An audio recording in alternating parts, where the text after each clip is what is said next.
Thank you for being here today. Let's begin with a truth most people never notice until they look back years later. Building the first $1 million demands discipline, sacrifice, and endless patience. But the second million? That often arrives much faster, especially for those who know how to use a crisis instead of fearing it. Because crises don't just shake markets. They rearrange wealth. They move money from the emotional to the disciplined, from the impatient to those who stay calm, from the crowd that panics to the few who see opportunity hidden beneath the fear. History shows the pattern clearly. During every major crash, whether in the 1970s, 1987, 2000, 2008, or 2020, the investors who prepared, who kept cash, who understood business value, walked away stronger than before, not by luck, but by temperament.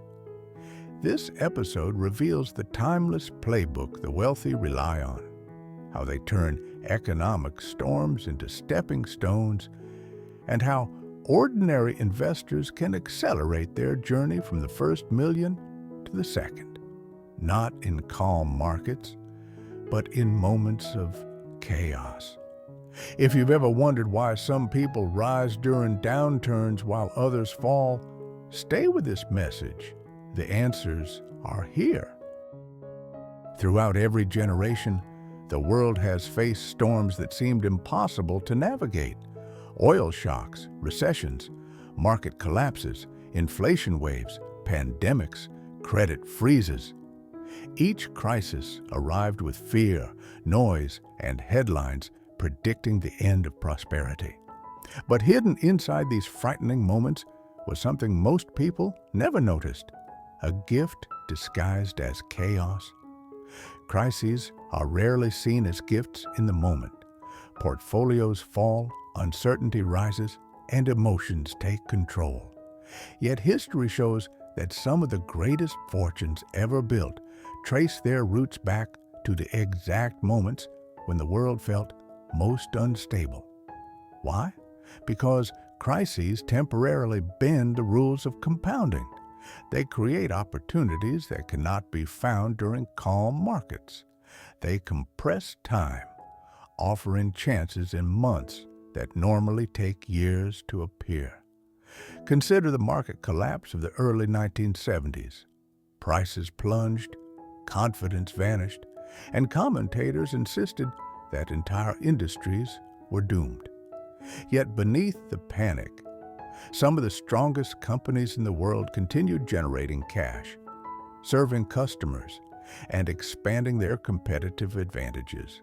The market simply stopped reflecting that reality. Those who recognized the disconnect set the foundation for wealth that compounded for decades.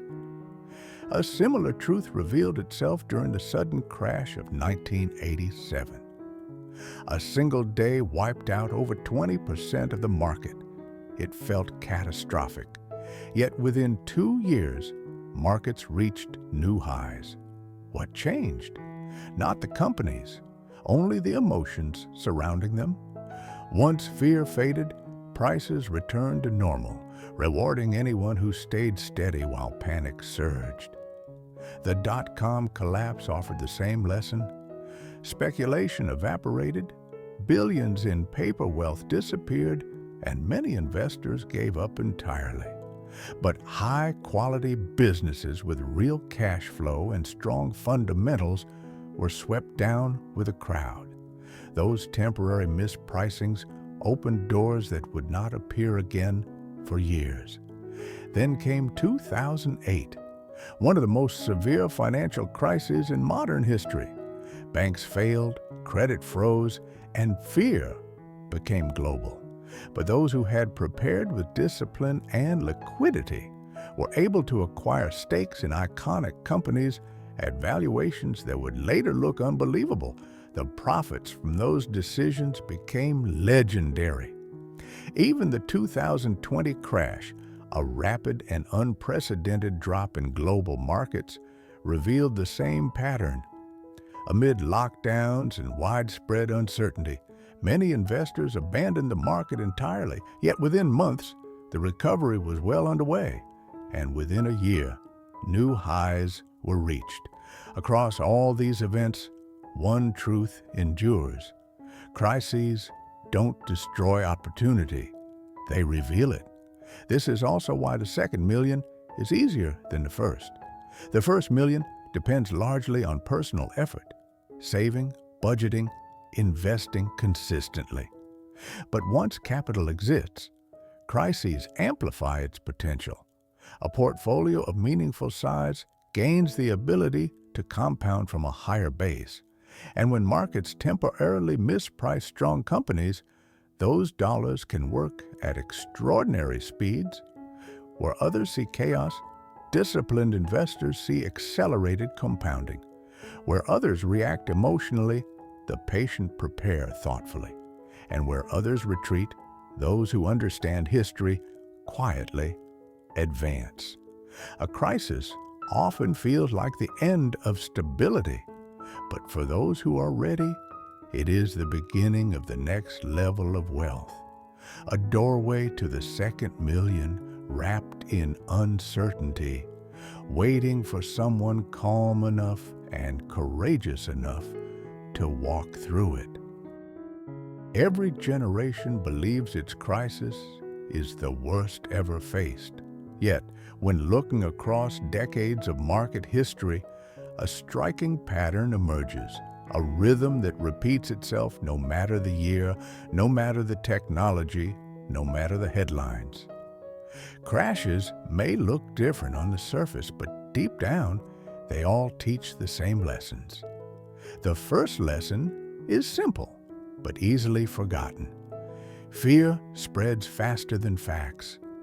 During every major downturn, from the oil shocks of the 1970s to the sudden collapse of 1987, from the bursting of the dot-com bubble to the global panic of 2008 and the rapid fall of 2020, the emotional reaction always arrived before the economic reality. People sold not because businesses failed, but because uncertainty felt unbearable. This emotional impulse creates the second lesson. Prices often disconnect from truth. Strong companies with decades of resilience are suddenly treated as if their futures have vanished. Dividends still flow. Cash piles remain intact. Customers continue buying.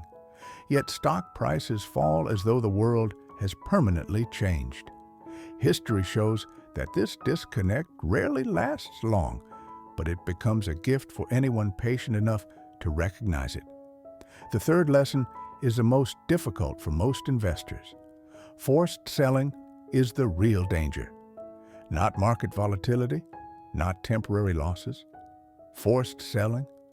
Those who entered crises with margin, excessive debt, or portfolios built on speculation were pushed to the exits at the worst possible moment. Not by choice, but by pressure. And once shares are sold in panic, the ability to benefit from the recovery disappears forever.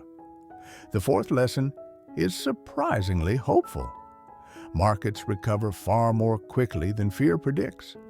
After 1974, after 1987, after 2000, after 2008, after 2020, each recovery felt almost miraculous compared to the mood at the bottom. Economic activity returned. Consumers resumed spending, innovation continued, and markets climbed to new highs even though the fear had just convinced millions that the world would never be the same again. The fifth lesson is the one wealthy investors internalize deeply. Discipline during calm years determines survival during the storm. Those who kept cash reserves, avoided leverage, and invested only in businesses they understood found themselves in positions of strength when panic struck. They did not need to sell. They were not forced into bad decisions. They could think clearly while others were overwhelmed by emotion. Seen across decades, crashes stop looking like disasters and start looking like mirror reflections, revealing who understood risk, who respected history, who stayed patient, and who allowed emotion to take the wheel. These lessons are not taught in textbooks. They are taught in the quiet aftermath of fear, in the numbers that recover faster than memories, and in the fortunes built not by avoiding storms, but by understanding how markets behave inside them. For anyone working toward the second million, these lessons form a compass, a way to navigate uncertainty without losing direction. Among all the forces that shape wealth, compounding stands above the rest. Quiet, patient, almost invisible at first, yet capable of transforming ordinary portfolios into something extraordinary. The early stages of compounding feel slow, even discouraging. Savings grow inch by inch. Investment returns seem modest, and progress appears fragile. This is the phase where doubt is strongest, because the reward feels distant while the discipline feels immediate. But something remarkable happens once wealth reaches its first major milestone. When capital reaches a meaningful size, every percentage point becomes powerful. $1 million growing at 10% a year does not add a small amount. It adds $100,000. That single year of compounding can exceed what many people save over 12 months of hard work. And the next year, it compounds again, not on 1 million, but on the newly enlarged base. 1.1 million, then 1.21 million, then 1.33 million. The curve accelerates quietly like a river gaining speed as it approaches deeper waters. This is the hidden reason the second million arrives faster than the first. The engine is no longer personal effort alone. The engine is capital itself. Money begins to work harder than its owner, and each cycle of compounding becomes stronger than the last. History offers countless examples of this quiet acceleration. Long-term holders of resilient companies, consumer giants, payment networks, healthcare leaders, enterprises with durable cash flow and expanding moats often see dividends multiply tenfold and share values rise steadily even through recessions and market storms. Time rewards the businesses that endure, and it rewards the investors who hold them. But crises add another layer to this story, a layer most investors overlook. When markets fall sharply and wonderful companies become temporarily undervalued, the power of compounding intensifies. Capital deployed during a downturn has the potential to compound not at 7% or 10%, but at 15%, 20%, or even higher for years following the recovery. This is why wealthy investors view crises differently. They do not see collapsing prices as the end of opportunity, but as the acceleration of it. They understand that every crisis temporarily increases the speed of compounding for those prepared with cash, discipline, and patience. For someone with their first million already built, a crisis becomes a multiplier. It turns market fear into long-term growth, and it transforms temporary declines into future gains that arrive faster and stronger than anything experienced on the journey to the first million. Compounding does not shout, it whispers.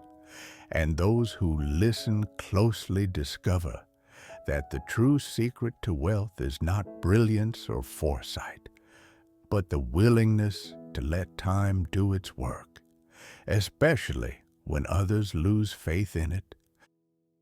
When a crisis unfolds, emotions rise, prices fall, and the noise of the market grows louder than reason. Yet within that turmoil, lie three timeless strategies that have helped disciplined investors turn moments of panic into foundations for long-term wealth. These strategies are not complicated. They require no prediction, no perfect timing, and no special access. What they require is temperament, the ability to act rationally when the world becomes irrational. Strategy 1. Buy wonderful businesses at crisis prices. During every downturn, the strongest companies fall alongside the weakest. Businesses with loyal customers, predictable cash flow, high switching costs, and durable competitive advantages often decline just as sharply as speculative firms with fragile foundations. This temporary mispricing becomes a rare gift. When companies with resilient moats sell at 40 or 50 cents on the dollar, the opportunity is unmistakable. A crisis can turn fair companies into bargains, but more importantly, it can turn great companies into once-in-a-generation buy-in opportunities. The key is understanding what makes a business wonderful: a moat that lasts, management that allocates capital wisely, and a model simple enough to be understood even without a spreadsheet. When such businesses go on sale, future compounding accelerates dramatically. Strategy 2. Use crises to upgrade the portfolio.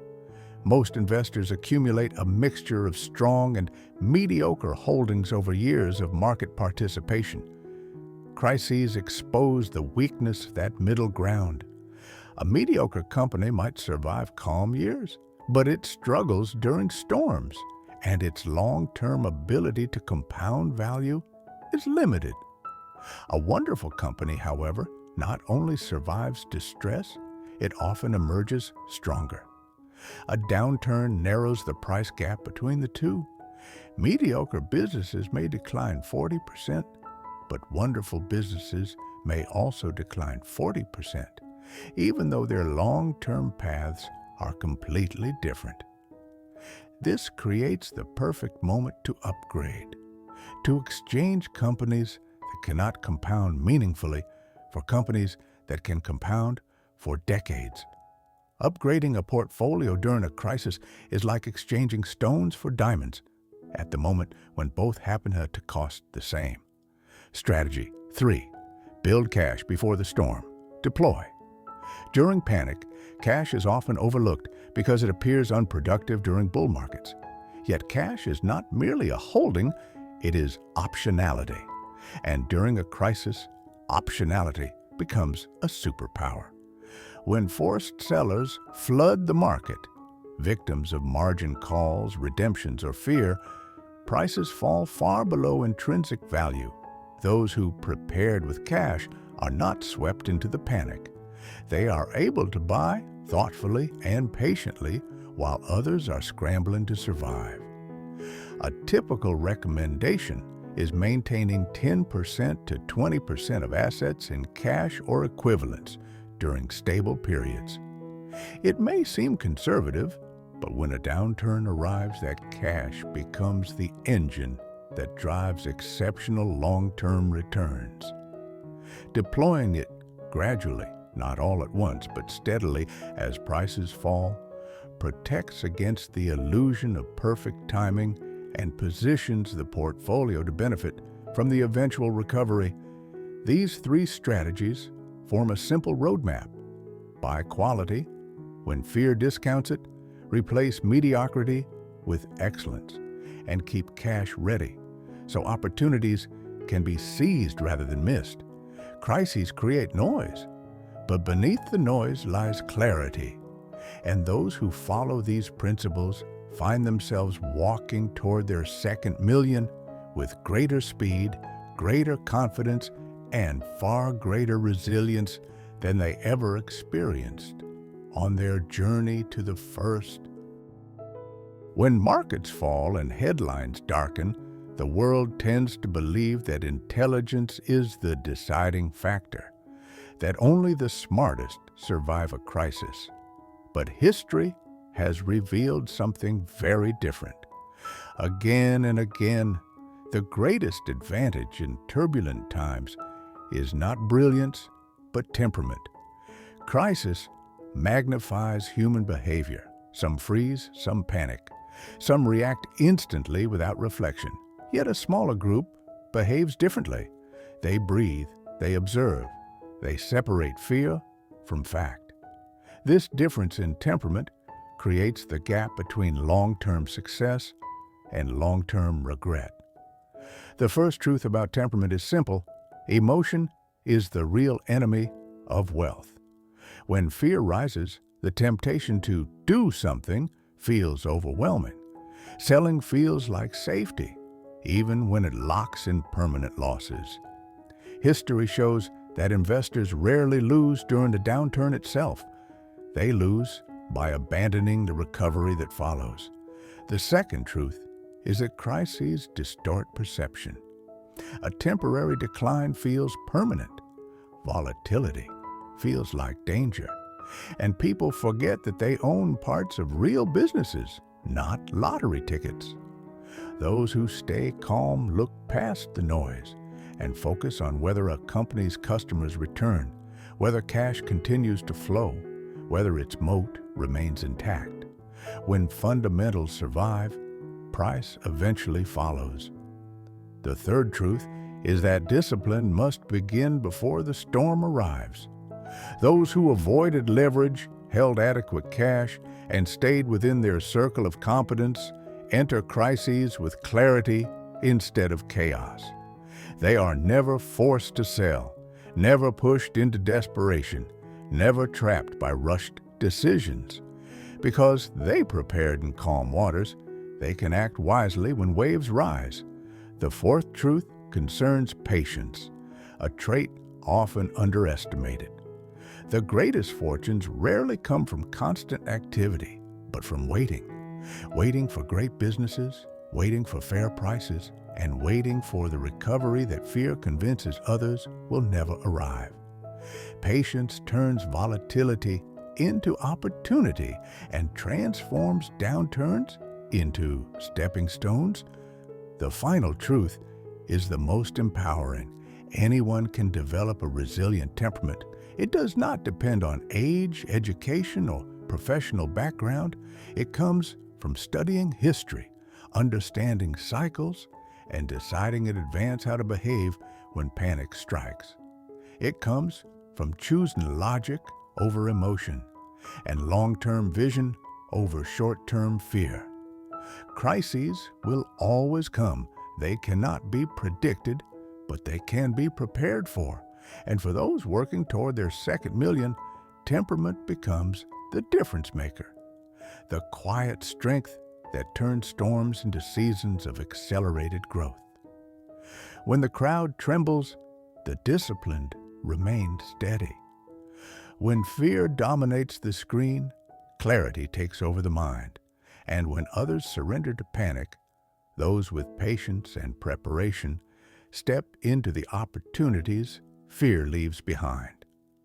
In the end, the market rewards not the loudest, not the quickest, but the calmest. And that calmness, when combined with preparation, quality, and cash, becomes the compass that guides wealth through every crisis and into every recovery that follows. Crises will continue to arrive, sometimes quietly, sometimes with force, always catching the world by surprise. But the way wealth grows has never changed. Those who panic surrender their future, while those who stay disciplined turn uncertainty into momentum. The path to the second million is not built on predictions or luck or timing. It is built on preparation. Cash preserved in calm years, a portfolio filled with quality, and a temperament steady enough to act while others retreat. Every downturn eventually becomes an upturn. Every storm clears. Every moment of fear fades into the history books. What remains are the decisions made during the darkest hours, decisions that determine who merely survives and who quietly accelerates toward lasting wealth. For anyone listening today, the message is simple. The next crisis is not something to fear, but something to prepare for. Because on the other side of panic lies the opportunity to grow faster, stronger, and wiser than before. Thank you for being here today. May discipline guide the journey, and may the next storm become the moment your future prosperity begins.